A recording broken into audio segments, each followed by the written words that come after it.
Last time આપણે વેદ વિશે એટલે કે વૈદિક સંસ્કૃતિ વિશે આપણે વાત કરી હતી. એમાં આપણે 3 વેદ જોયા હતા અને વેદની અંદર જે જનરલ માહિતી હતી એ જોઈ હતી. 3 વેદ છે એમાં આપણે ઋગ્વેદ જોયો હતો, યજુર્વેદ જોયો હતો, સામવેદ જોયો હતો, છેલ્લો વેદ છે અથર્વવેદ.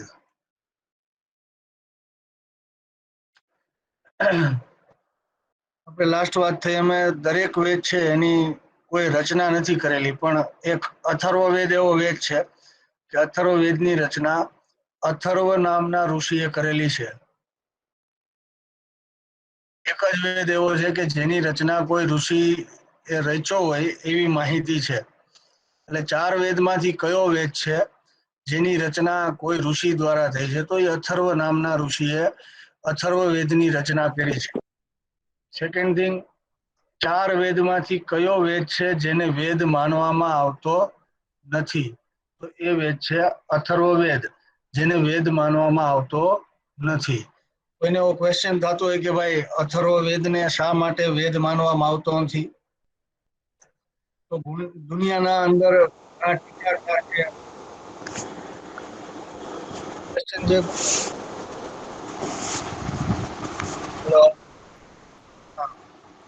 દુનિયામાં ઘણા ટીકાકારો છે, એમણે ઘણા વિશે થોડી ઘણી ટીકાઓ કરેલી. જે મુજબ 3 વેદ છે એટલે કે ઋગ્વેદ છે, યજુર્વેદ છે, અથર્વવેદ છે, યજુર્વેદ છે અને સામવેદ છે. આ 3 વેદો છે. જે 3 વેદો છે એ કોઈના દ્વારા રચાયતા નથી, પણ ઈશ્વરે સમર્પિત કરેલા છે એવું એક માન્યતા છે. પણ મેં તમને કીધું એક જ વેદ છે અથર્વવેદ, જેની રચના કોઈ માનવ દ્વારા થઈ હોવાથી ટીકાકારો આને વેદ માનતા નથી. અથર્વવેદ છે એ વેદ છે નહીં. સેકન્ડ થિંગ, અથર્વવેદમાં કઈ માહિતી છે? જે લોકો ન સમજે એ પૂછજો મને. અથર્વવેદમાં છે મંત્રો. શેના મંત્રો છે? અથર્વવેદમાં છે કાળી ક્રિયાઓ, કાળા જાદુ જેને આપણે કહીએ છીએ, જાદુ ટોના. વેદનો મુખ્ય વિષય છે કાળી ક્રિયાઓ, જાદુ ટોના. જે તાંત્રિક ક્રિયાઓ છે. હાલો બેકગ્રાઉન્ડ, હા હાલો. બોલો બોલો બોલો. હા, હિરેનભાઈ ને કેવું મિસ કરે સર? હા,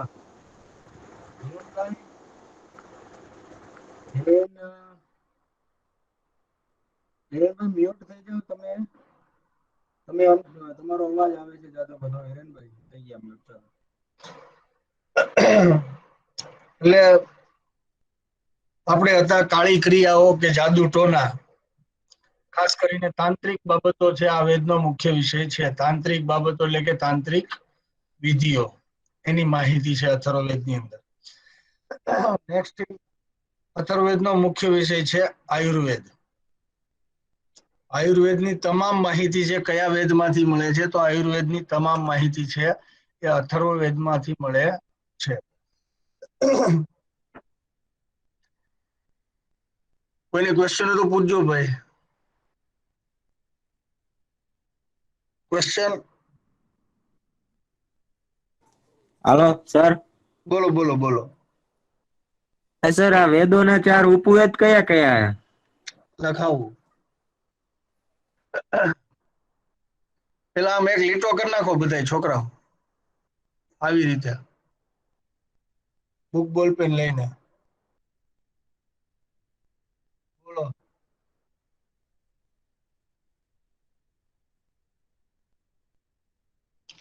લખો, હલો. પેલા ઋગ્વેદ, એમાં લખો આયુર્વેદ.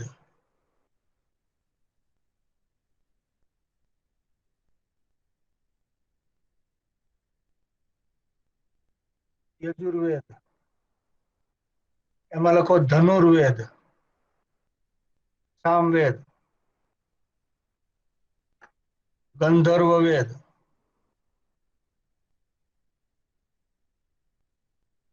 અને છેલ્લો છે અથર્વવેદ, એનો શિલ્પ વેદ.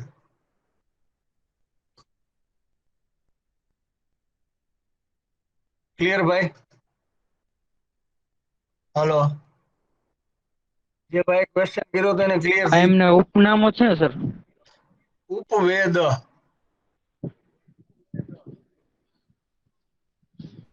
આ વેદ છે, આ હલો એનો ઉપવેદ. હા બોલો. સર, આ ઉપનામો છે એના સર, આ વેદોના તમે જે લખાય હોય ઈ? તમે મને ઉપવેદ પૂછ્યું કે ભાઈ આ વેદનો કયો ઉપવેદ છે.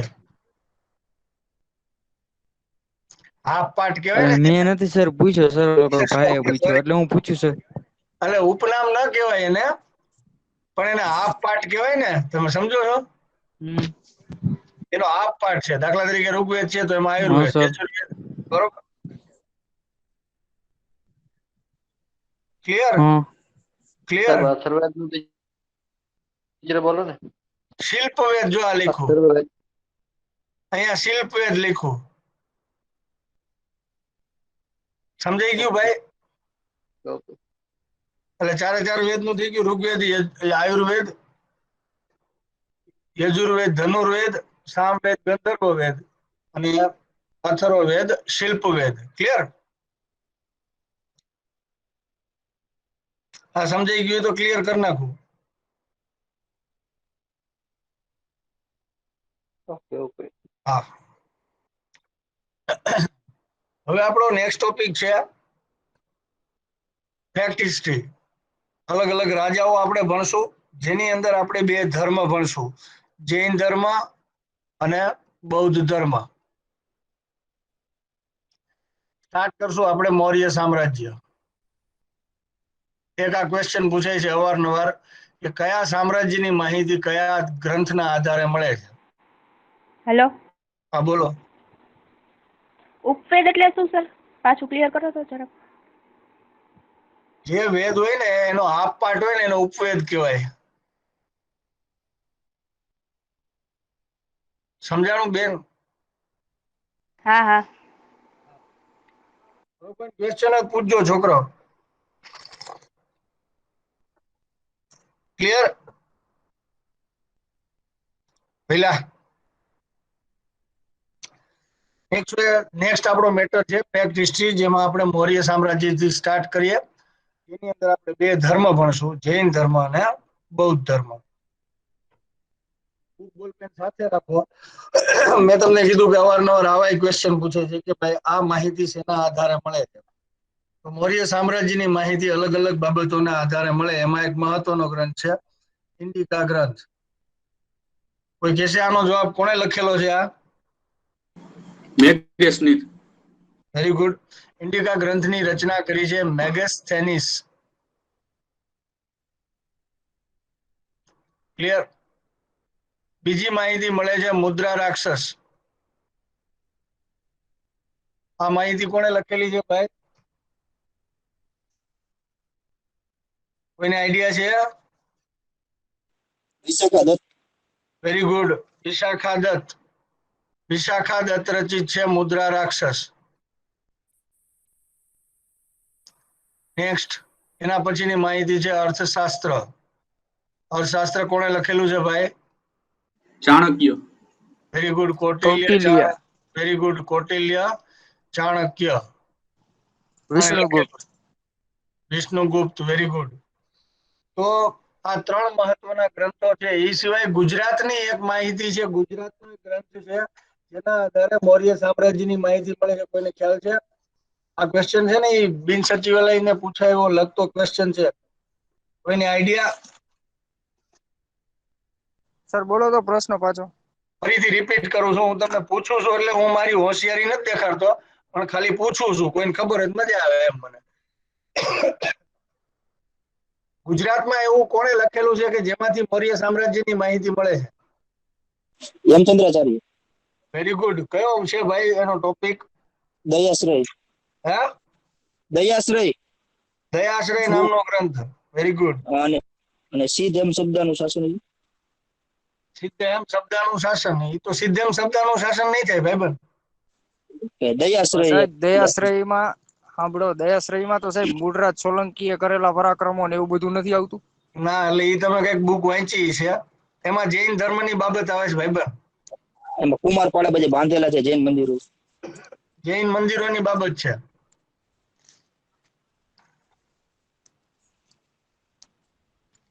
ઓલા ભાઈ નો જવાબ આપો, હમણાં જે ભાઈ વાત કરતા હતા ને એની. એ દયાશ્રય વાળા ભાઈ કોણ છે? સાંભળે છે ને? હા બોલો છો. બે ગ્રંથ આવ્યા, આપણે થોડાક ડાયવર્ટ થાય છે, પણ બાબત એક જ છે. કોકને એમ થાય વળી ગુજરાતની વાતો કરો, એવું નથી. બે ગ્રંથ છે હેમચંદ્રાચાર્યના, જે તમે જાણો છો. એક છે દયાશ્રય અને બીજો છે સિદ્ધહેમ શબ્દનું શાસન, જે વ્યાકરણ ગ્રંથ છે. ટોપિક પૂર્ણ સમજવા પ્રયત્ન કરજો. જો તમારે સિદ્ધહેમ શબ્દનું શાસન વ્યાકરણ ગ્રંથ સમજવો હોય, એના માટે તમારે દયાશ્રય સ્ટડી કરવું પડે.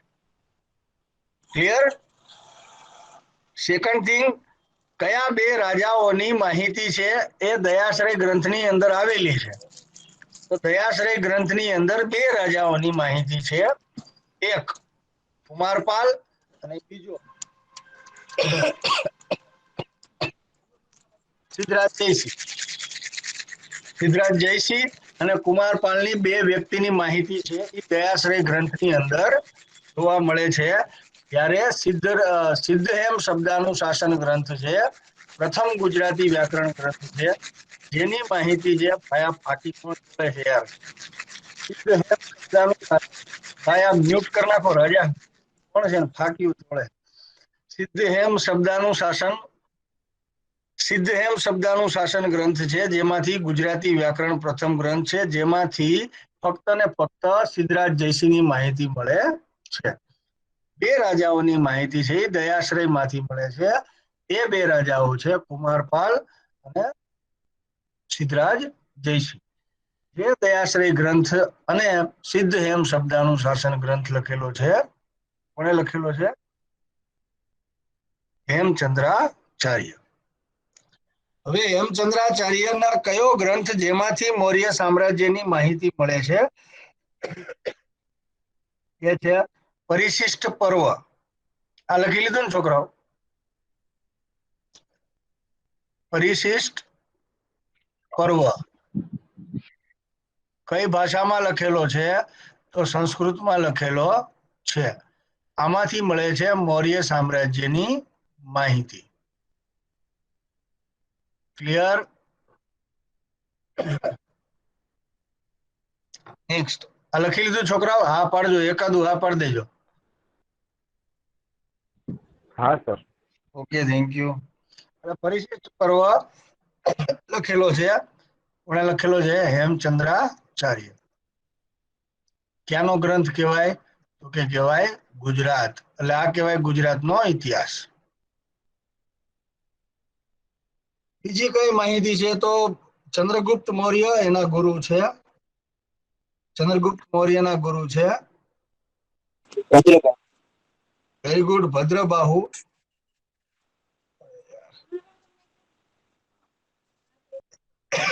ભદ્રબાહુએ લખેલું કલ્પસૂત્ર. કલ્પસૂત્ર ગ્રંથના આધારે મૌર્ય સામ્રાજ્યની માહિતી મળે છે. એના આધારે મળશે કલ્પસૂત્ર.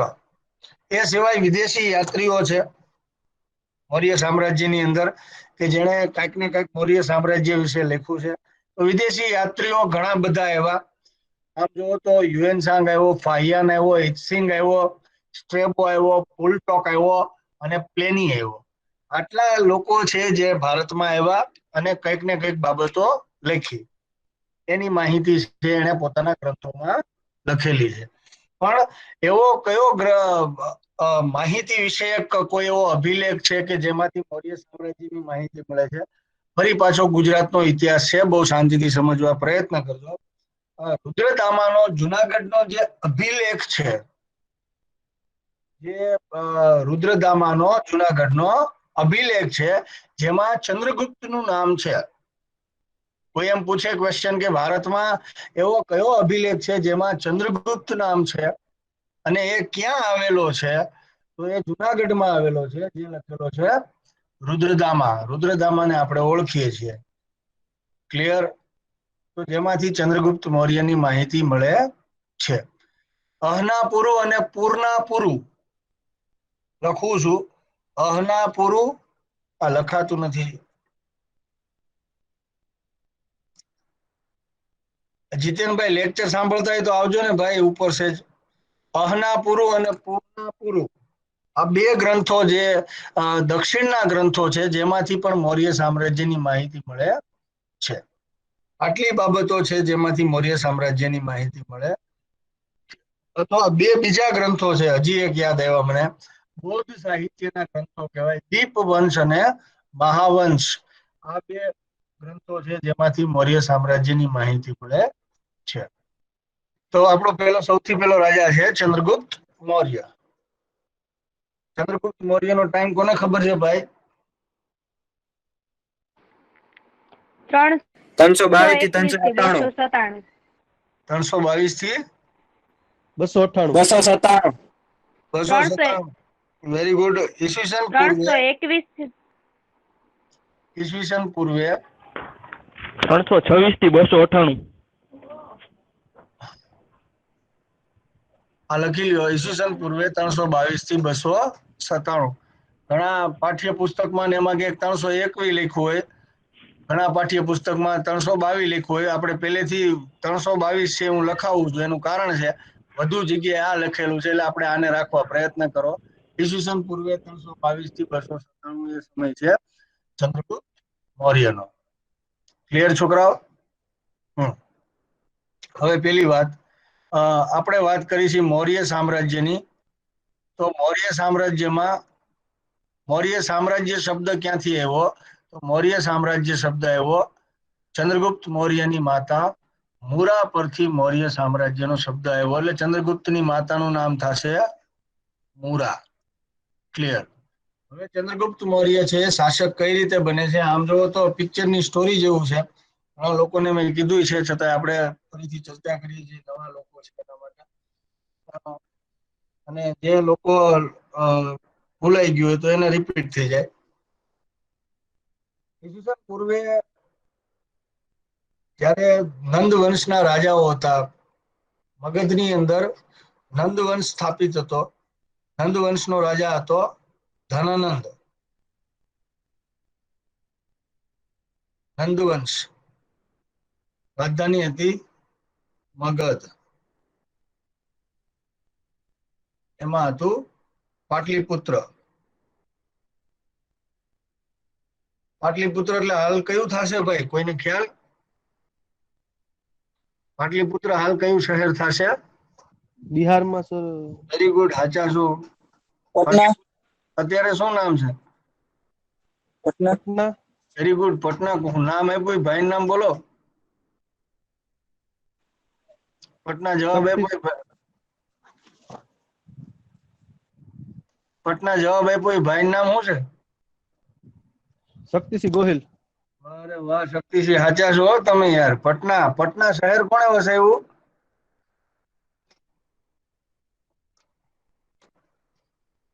પટના પહેલા પાટલીપુત્ર નામ હતું છોકરાઓ. બિહારનું સોરી મગધની રાજધાની નામ પાટલીપુત્ર. પાટલીપુત્ર માંથી પટના નામ આપ્યું, એ આપ્યું શેરશાહ સૂરીએ. કોણે નામ આપ્યું પહેલા? શેરશાહ સૂરીએ પટના નામ આપ્યું. પહેલા પાટલીપુત્ર હતું, પણ મુસ્લિમોએ જયારે ભારત ઉપર આક્રમણ કર્યું એમાં શેરશાહ સૂરીએ પાટલીપુત્રનું નામ આપ્યું પટના.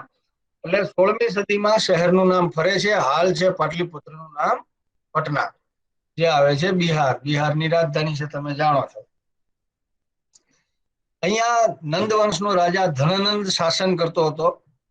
પહેલાના સમયે દરબારની અંદર ગોષ્ઠીઓ થતી, ચર્ચા થતી, જેમાં દૂર દૂરથી વિદ્વાનો આવતા, ચર્ચામાં ભાગ લેતા. તો મગધની રાજધાની પાટલીપુત્રમાં ચાણક્ય, વિષ્ણુગુપ્ત કે કૌટિલ્ય આપણે જે વાત કરી છે એ આવ્યા અને એમણે ભાગ લીધો એ ચર્ચાની અંદર, જેમાં નંદ વંશના રાજા ધનાનંદે એમને અપમાનિત કર્યા. એ અપમાનિત ચાણક્ય છે એ પાછા ફરતા હતા. એ પીપલી વનમાં પહોંચ્યા. પીપલી વનમાં એમણે જોયો ચંદ્રગુપ્તને. ચંદ્રગુપ્ત છે એક કરતા વધારે લોકો સાથે ઝઘડતો હતો. એક કરતા લોકો સાથે એક નાયક તરીકેનું એ કામ કરતો હતો, એક સેના નાયક તરીકેનું કામ કરતો હતો, જેમાં એમને બળવાન જણાયો. એટલે કે ચાણક્યને એ માણસ થોડોક બહાદુર જણાયો એવું લાગે. એટલે ચાણક્ય છે એમને લઈ ગયા. ક્યાં લઈ ગયા? કોણ કે છે? કઈ શાળા લઈ જાય છે? તક્ષશિલા. તક્ષશિલા. Very good. ભારતની મહાન વિદ્યાપીઠ છે તક્ષશિલા વિદ્યાપીઠ. કોણે બનાવી તક્ષશિલા વિદ્યાપીઠ છોકરાઓ? ભરત. ભરત. Very good. ભરત રાજા. રામ, લક્ષ્મણ અને ભરત. ભગવાન રામ, ભગવાન લક્ષ્મણ, ભરત. એમાં ભગવાન રામે પોતાના પુત્ર તક્ષના નામ ઉપરથી બનાવેલ વિદ્યાપીઠ, ભારતની સૌથી પ્રાચીન વિદ્યાપીઠ તક્ષશિલા વિદ્યાપીઠ ભરત રાજાએ બનાવેલી, હાલ આવેલી છે પેશાવર, પાકિસ્તાન. ત્યાં લઈ જાય છે ચંદ્રગુપ્ત મૌર્યને અને ત્યાં જે એમને તાલીમ આપે છે અને અંતે ચંદ્રગુપ્ત મૌર્ય છે એ શાસક બને છે. આવી એક કથા છે. બીજી વાત છે કે ભાઈ ચંદ્રગુપ્ત મૌર્ય પીપલી વનમાં એક મોટી છીપર ઉપર બેઠો હતો, એક મોટા પથ્થર ઉપર બેઠો હતો. ચાણક્યએ જોયું, એક દ્રશ્ય જોયું કે ચંદ્રગુપ્ત મૌર્ય છે એ પથ્થર પર બેઠો સામેના લોકોને સંબોધે છે, સામેના લોકોને સમજાવે છે. ઉંમર નાની હોવા છતાં લોકો એને બહુ ધ્યાનપૂર્વક સાંભળતા હતા. એ સમયે ચાણક્યને વિચાર આવ્યો કે આ વ્યક્તિમાં અથવા આ બાળકમાં એવો કોઈ ગુણ છે કે જે મારા અપમાનનો બદલો લઈ શકે એમ છે. આથી ચાણક્યને તેઓ તક્ષશિલા લઈ જાય છે અને ત્યાં એમને શસ્ત્રની તાલીમ આપે છે. તો ચંદ્રગુપ્ત મૌર્યના ગુરુ થઈ ગયા ચાણક્ય. ચાણક્ય એમના પ્રથમ ગુરુ છે. કદાચ બીજો ક્વેશ્ચન પૂછાય કે ચંદ્રગુપ્ત મૌર્યનો ધર્મનો ગુરુ કોણ? તો ધર્મનો ગુરુ છે ભદ્રબાહુ, જેમણે એક મહાન ગ્રંથ લખ્યો છે કલ્પસૂત્ર, જેમાંથી માહિતી મળે છે જૈન ધર્મની. તો ચંદ્રગુપ્ત મૌર્યના બે ગુરુ થયા, એક ચાણક્ય અને બીજા ભદ્રબાહુ. એ સમયે ફરી પાછી એક થોડી ભદ્રબાહુ વિશે વાત કરી દઉં. ચંદ્રગુપ્ત મૌર્ય જ્યારે રાજા બને છે ત્યારે ચંદ્રગુપ્તનો મુખ્ય ધર્મ હોય છે એ છે શૈવ ધર્મ. કોઈ પણ રાજાના બે ધર્મ હોય. એક ધર્મ હોય એ મૂળ ધર્મ હોય, બીજો ધર્મ હોય એ રાજધર્મ હોય. તો ચંદ્રગુપ્ત મૌર્યનો રાજધર્મ હતો એ હતો જૈન ધર્મ. એ જૈન ધર્મ કોના કહેવાથી એ અંગીકાર કરે છે? તો ભદ્રબાહુના કહેવાથી ચંદ્રગુપ્ત મૌર્ય જૈન ધર્મ અંગીકાર કરે છે. કોઈને મૂળ ધર્મ અને રાજધર્મમાં ન સમજાતું હોય તો પૂછજો. એટલે એ સેન્સમાં તમે સમજો તો શૈવ ધર્મ એમનો મૂળ ધર્મ હતો અને એમને જૈન ધર્મને પોતાનો રાજધર્મ બનાવ્યો હતો. એ થોડું આગળની ભવિષ્યની વાત છે ચંદ્રગુપ્તની. પણ હવે ચંદ્રગુપ્ત શાસક કઈ રીતે બને છે? તો એ સમયે મહાન રાજા હતો પોરસ. પોરસ નામ કોણે પાડેલું છે અથવા પોરસ નામ શું છે? તો પોરસ એકચ્યુઅલ ગ્રીક નામ છે. પોરસનું એકચ્યુઅલ નામ હતું એ હતું પુરુ રાજા અથવા પર્વતક રાજા. પુરુ વિશેની કોઈની પાસે માહિતી છે ભાઈ? સિકંદર સાથે યુદ્ધ કર્યું અને ભારતનું પ્રથમ યુદ્ધ, હાઇડેસ પીસનું યુદ્ધ. Very good. આ ભાઈ સાચા છે. ઈસવીસન પૂર્વે ઝેલમના નદી કાંઠાનું યુદ્ધ. Very good. ઝેલમ નદીના કાંઠાનું યુદ્ધ બહુ મહત્વનો અને ઇન્ટરેસ્ટિંગ ટોપિકની ચર્ચા કરી છે આપણે. ભારતમાં યુદ્ધ ઘણા થયા છે, એવું નથી. આપણે અહીં ચા પીવા જઈને યુદ્ધ થઈને પાછા આવે આ લોકો, કેમ કે મગજ વિનાના પહેલેથી જ હતા. ભારતમાં ઘણા બધા યુદ્ધો થયા છોકરાઓ, પણ આપણે એવા જ યુદ્ધો ભણવાના હોય કે જે યુદ્ધથી આપણા કોઈ ઇતિહાસમાં, ભારતીય ઇતિહાસમાં એક યા બીજી રીતે પરિવર્તન આવતું હોય. તો એવી રીતે આપણે જોઈએ તો ભારતનું પ્રથમ વાસ્તવિક યુદ્ધ છે ઈસવીસન પૂર્વે 386 નો એ છે કયું યુદ્ધ છે? જેનમનું યુદ્ધ. આઈડેસ્પીસ. જેનમ નદીનું નામ છે. યુદ્ધનું નામ કઈ રીતે પડે છે તમે જાણો છો? કોઈને માહિતી છે યુદ્ધનું નામ કઈ રીતે પડે છે છોકરાઓ? જેલમ નદીના કાંઠે થયું હતું. Very good. જેનમના કાંઠે થયું હતું એટલે જેનમ નદીના કાંઠે થયું હતું એટલે એનું યુદ્ધ ગણાય. હાઇડેસ્પીસ શા માટે કહેવાય છે? ભાઈ હાઇડેસ્પીસ એ નામ આપ્યું. ગ્રીક લોકો જેનમને હાઇડેસ્પીસ કહે છે એટલે જેનમના એ લોકો એને એ રીતે સંબોધે છે એટલે હાઇડેસ્પીસ નું યુદ્ધ કહેવાય.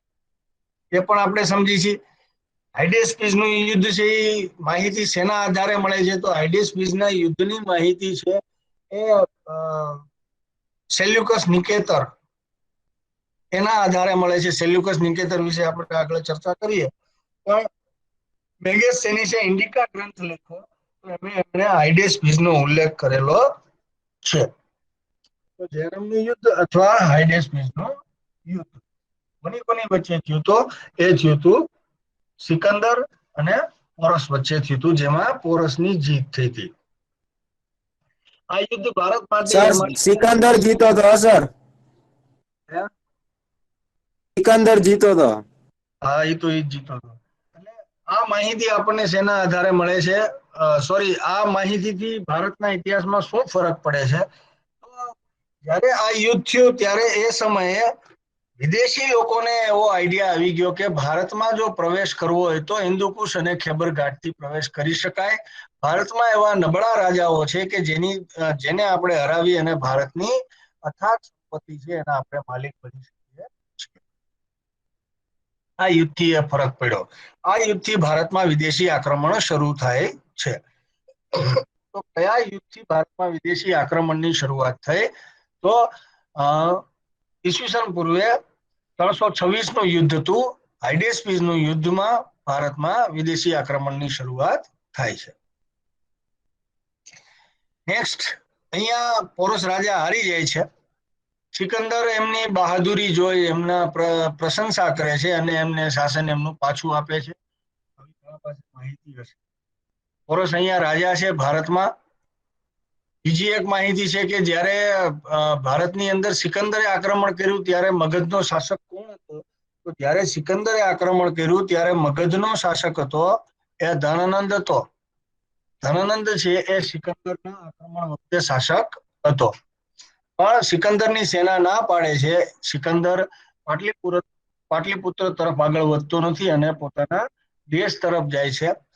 જેને બેબીલોનમાં પોતાના 12 શિલાલેખો મૂકી અને સિકંદર મૃત્યુ પામે છે.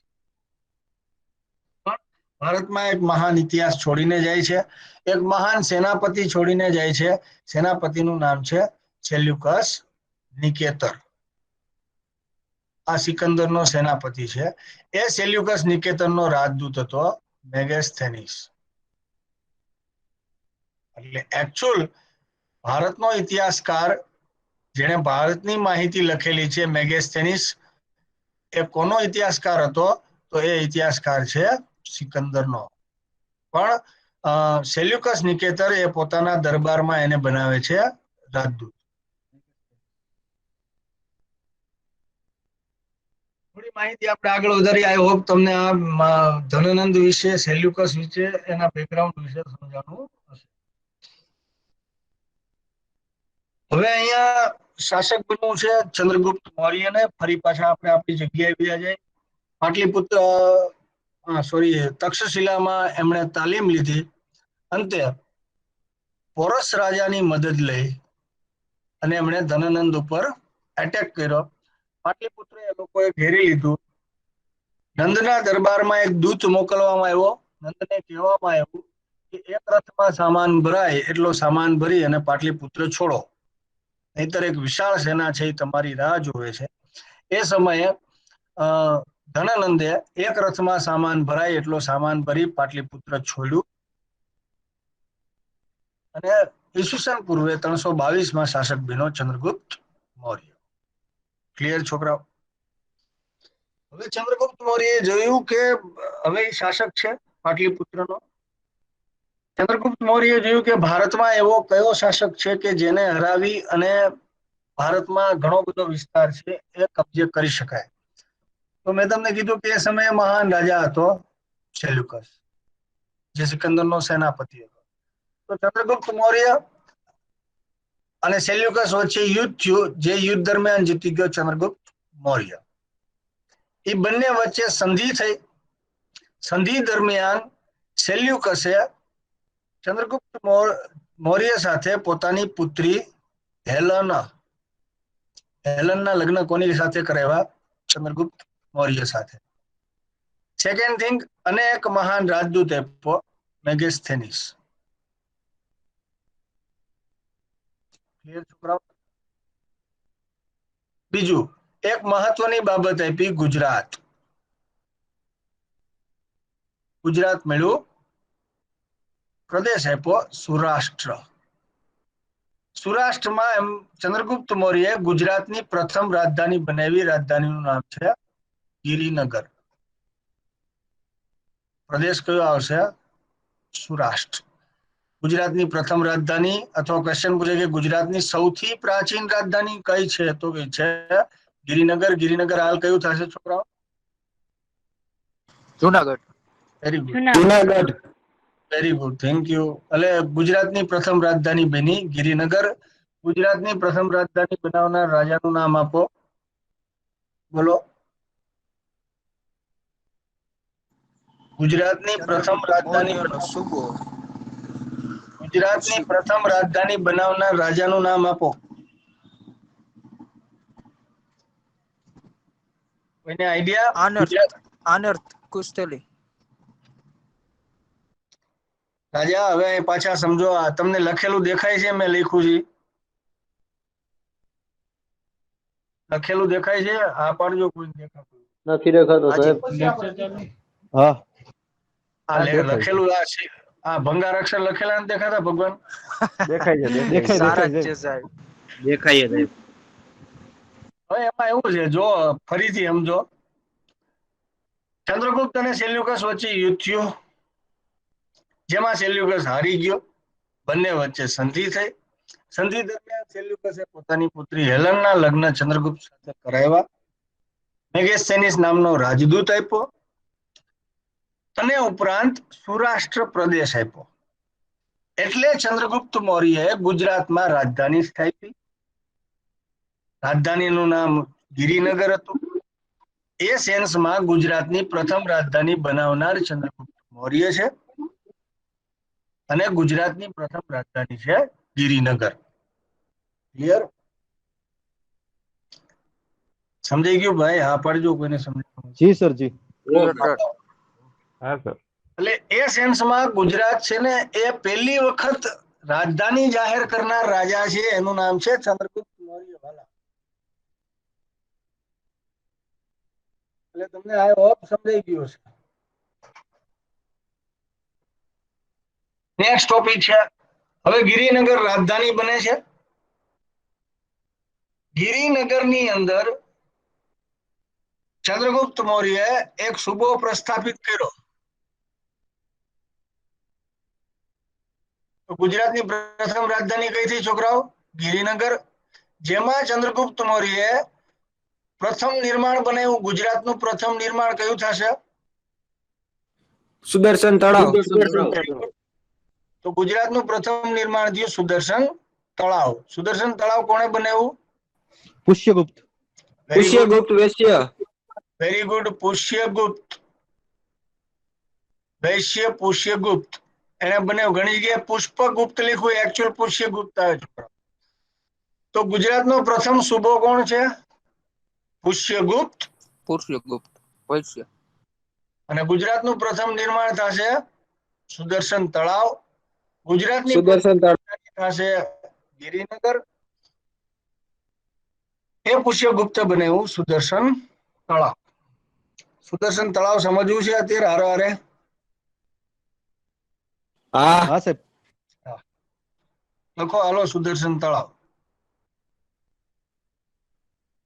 સૌથી પહેલા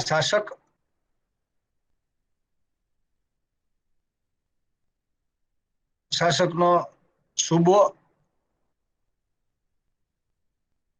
સર આ સુબો એટલે શું? સમજાવું. સુબો છે ને ભાઈ એક પ્રકારનો ગવર્નર છે. ઓકે. સુબામાં છે ને અલગ અલગ નામ છે. દાખલા તરીકે સુબો શબ્દ છે ને એકચ્યુઅલ છે ને એ ચંદ્રગુપ્ત નો શબ્દ નથી. સુબો છે ને મુઘલ લઈ આવ્યા. પણ ભારતની અંદર સૌથી પ્રચલિત શબ્દ થયો ને સુબો થયો, કારણ કે મુઘલો ભારતમાં આમ જો તો પેલું યુદ્ધ થયું મુઘલોનું 1526 પાણીપત પેલું બાબરનું. તો મુઘલો 1526 થી ભારતની અંદર શાસન કરતા હતા. 1857 સુધી ભારતની અંદર રોકાણા. ભારતમાં કયા વંશે સૌથી વધુ શાસન કર્યું? તો એમાં મુઘલ વંશ આવે. 1526 થી શરૂ કર્યું અને 1857 સુધી ભારતને લૂંટ્યું. એમાં સુબો શબ્દ સૌથી પ્રચલિત થયો. સુબો એટલે એક પ્રકારનો ગવર્નર. ગવર્નર શબ્દ છે એ અંગ્રેજો લઈ આવ્યા. ગવર્નર શબ્દ એકચ્યુઅલ આપણો શબ્દ નથી. આ લઈ આવ્યા મુઘલ, આ લઈ આવ્યા અંગ્રેજ. ઘણાને ક્વેશ્ચન થાય તો બીજો કયો એવો વર્ડ છે કે જેના દ્વારા અલગ અલગ થાય? પહેલેથી જ હોય એવા ભારતમાં અલગ અલગ વંશો છે કે જેણે ગવર્નરના અલગ અલગ એટલે કે સુબાના અલગ અલગ નામ આપ્યા. એવા ઘણા બધા વંશો છે. બોલો બોલો બોલો બોલો બોલો. મૌર્યની અંદર સુબાને કહેવામાં આવતો હતો ઉપરી ક. પછી આવે છે ગુપ્ત. તો ગુપ્તમાં હવે ગવર્નરને કહેવામાં આવતું ગોપ્તા. શક વંશ હતો. શકમાં કહેવામાં આવતું હતું ક્ષત્રપ. એના પછી એવો વર્ધન વંશ, હર્ષવર્ધન વાળું. છોકરાઓ દેખાય છે ને લખું છું? હા. હા સર. હા હા. ઓકે. પછી એવો વર્ધન વંશ. વર્ધન વંશમાં શું કહેવામાં આવતું? છોકરાઓ બોલો.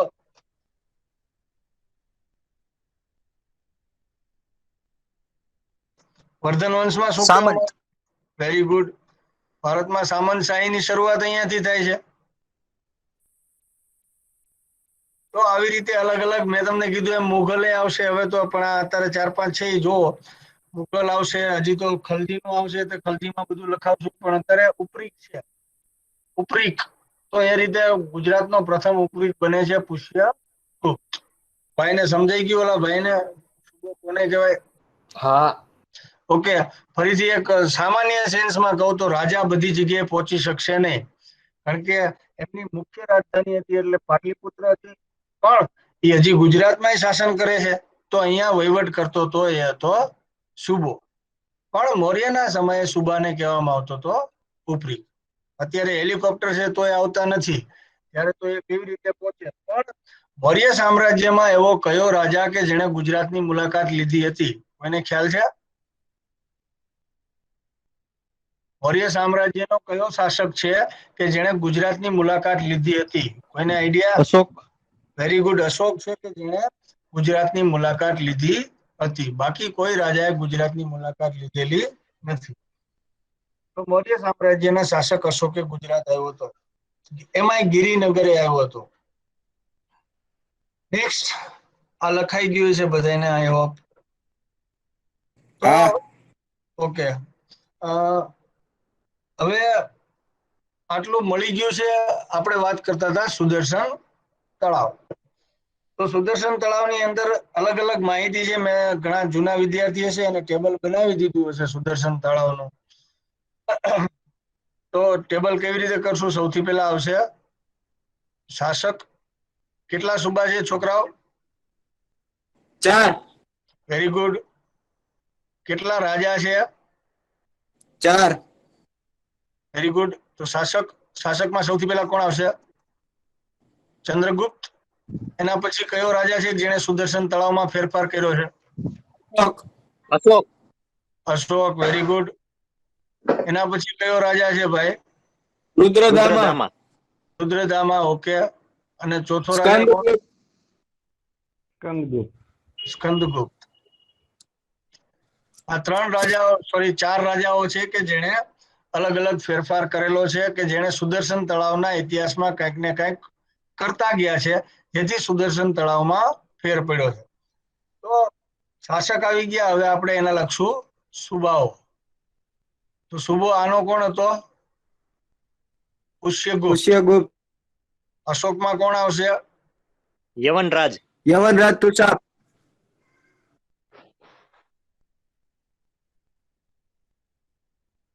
ઘણી જગ્યાએ તુષ્પાક લખ્યું છે છોકરાઓ. આ ક્વેશ્ચન હમણાં જીપીએસસી માં હતો.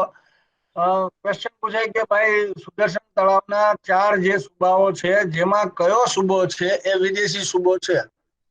તો એમાં વિદેશી સુબો છે યવન દેશનો યવનરાજ તુષાસ્પ, જે વિદેશી સુબો હતો અને અશોક માટે ગુજરાતમાં કાર્યશીલ હતો, ગુજરાતમાં કાર્ય કરતો હતો. રુદ્રદામાં કોણ આવશે ભાઈ?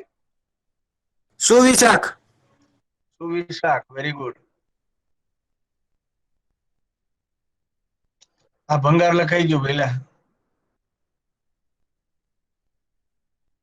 ઓકે. અને સ્કંદગુપ્તમાં કોણ આવશે? ચક્રપાલી.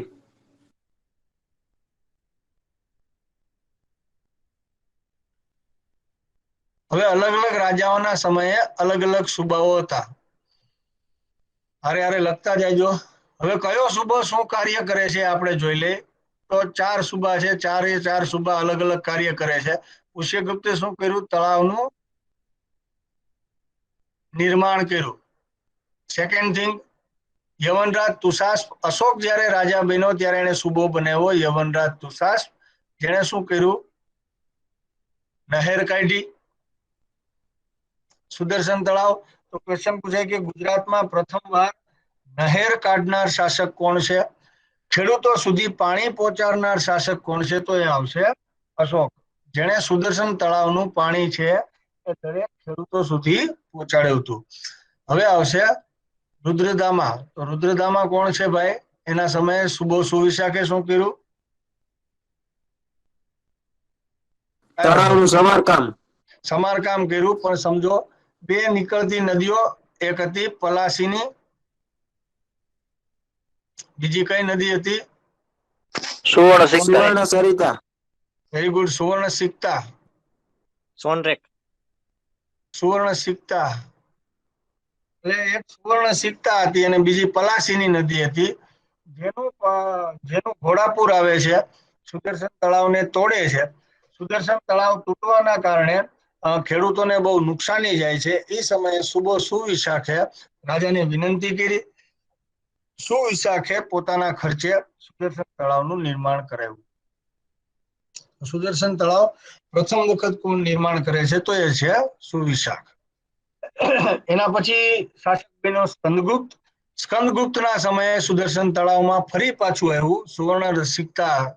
સુવર્ણ સિક્તા જે નદી છે એનું બીજું નામ છે સોમધાર નદી. બીજી નદી છે પલાસીની નદી. ફરી પાછું ઘોડાપુર આવે છે. આ સમયે તિરાડ પડે છે. રાજાએ એટલે કે સ્કંદગુપ્તે ચક્રપાલિત પાસે એનું ફરી પાછું રિપેરિંગ કામ કરાવ્યું. રિપેરિંગ કામ કરી અને એની બાજુમાં બનાવ્યું વિષ્ણુ મંદિર. તો 4 રાજાઓની માહિતી અલગ અલગ છે. 4 રાજાઓ છે, 4ની માહિતી અલગ અલગ છે. આઈ હોપ તમારે બધાને લખાઈ ગયું હશે કે 4 રાજાઓનું શું શું થાય છે. આટલું થયું ભાઈ. નેક્સ્ટ ટોપિક છે એટલે ટૂંકમાં તમને સુદર્શન તળાવ સમજાઈ ગયો છે. કોઈને ક્વેશ્ચન છે? હા બોલો. આપણે આ સુવર્ણ શું કીધું તમે? સુવર્ણ સિક્તા નદી અને એનું બીજું નામ પણ લખજો ને sir. Clear? Okay, thank you sir. Sonrekh અને એક બીજી નદી. Okay sir. નેક્સ્ટ ટોપિક છે ચંદ્રગુપ્ત મૌર્યનો મૂળ ધર્મ કયો છોકરાઓ? મૂળ ધર્મ. Very good. મૂળ ધર્મ એટલે કયો થશે? મૂળ ધર્મનો વ્યાખ્યા આપો છો કોઈ? વારસાગત આવેલો જે મેઇન ધર્મ એનો. Very good. દાખલા તરીકે આપણે મેલડીમાં આપણા કુળદેવી હોય ભાઈ, કે આપણા ફલાણા કુળદેવી હોય તો આપણો એક ધર્મ હોય.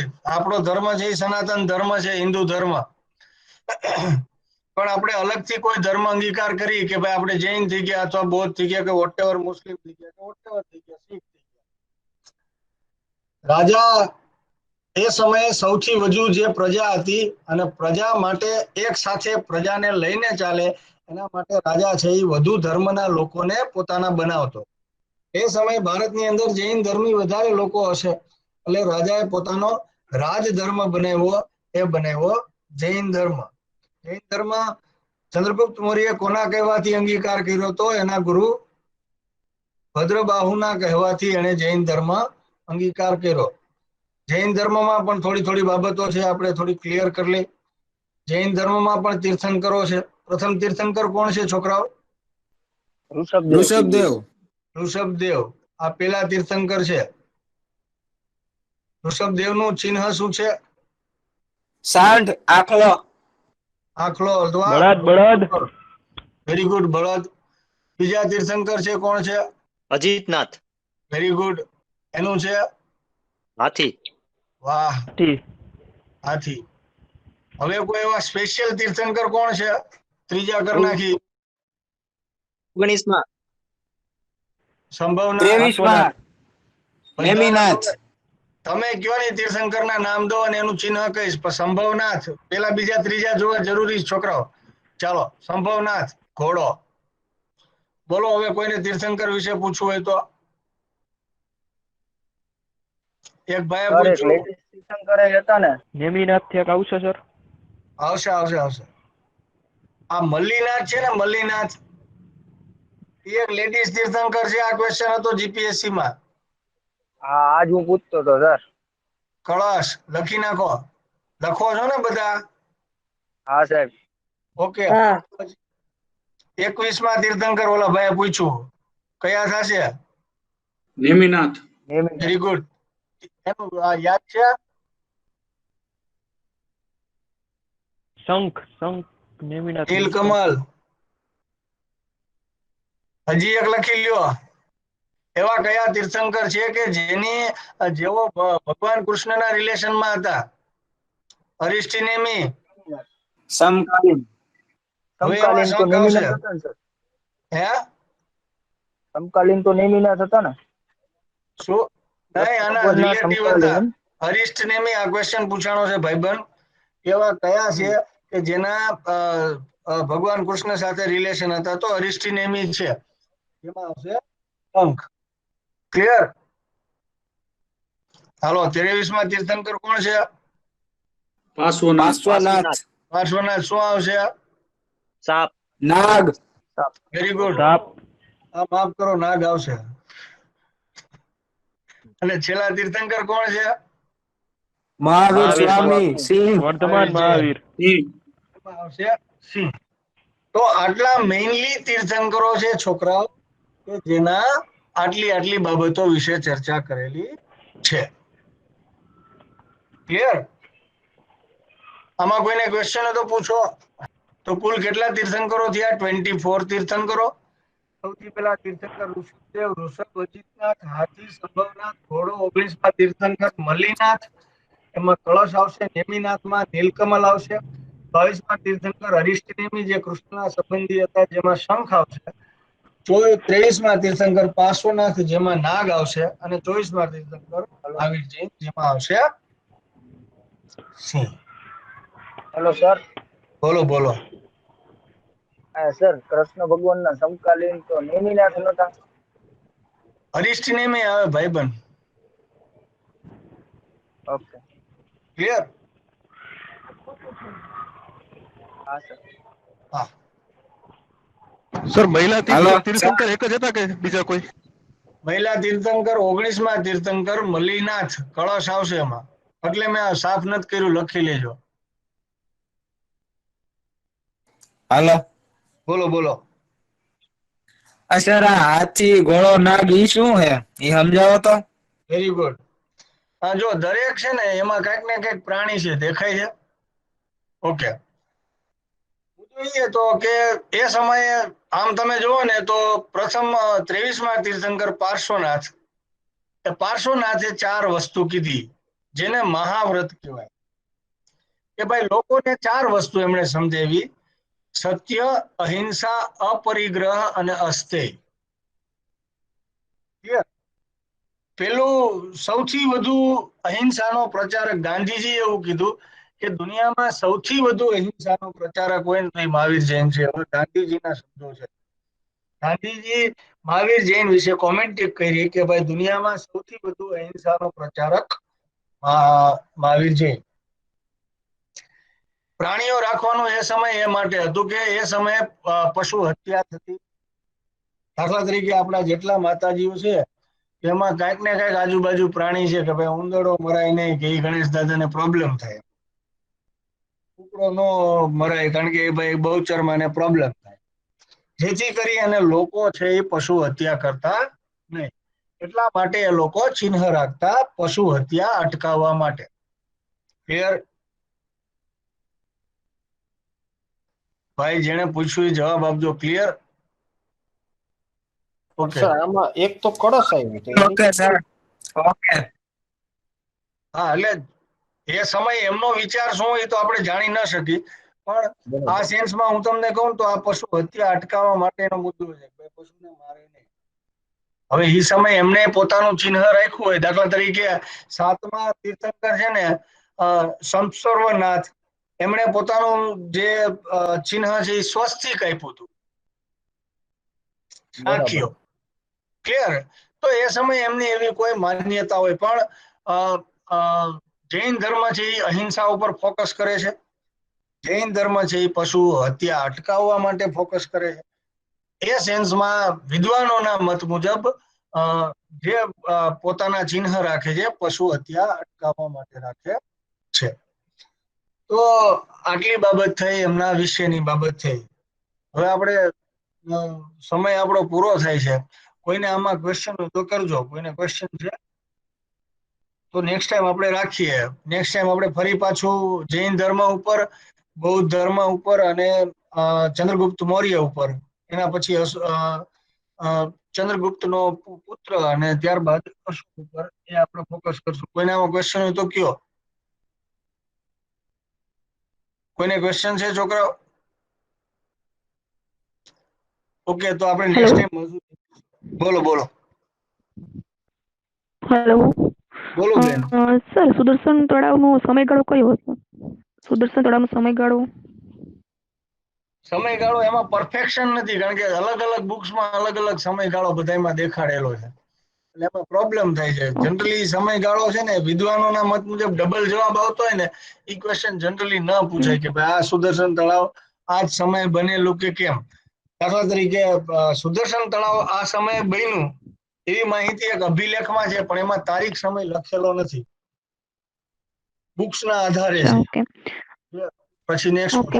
અને સર, અને બીજા તમે જે વેદો વિશે માહિતી આપી એમાં એના પેલા સૂક્તો અને મંડળો ને એવું મેં ક્યાંક વાંચેલું હતું, તો એક ઇમ્પોર્ટેન્ટ ખરું યાદ રાખવા જેવું? ના ના, ઇમ્પોર્ટેન્ટ જ છે.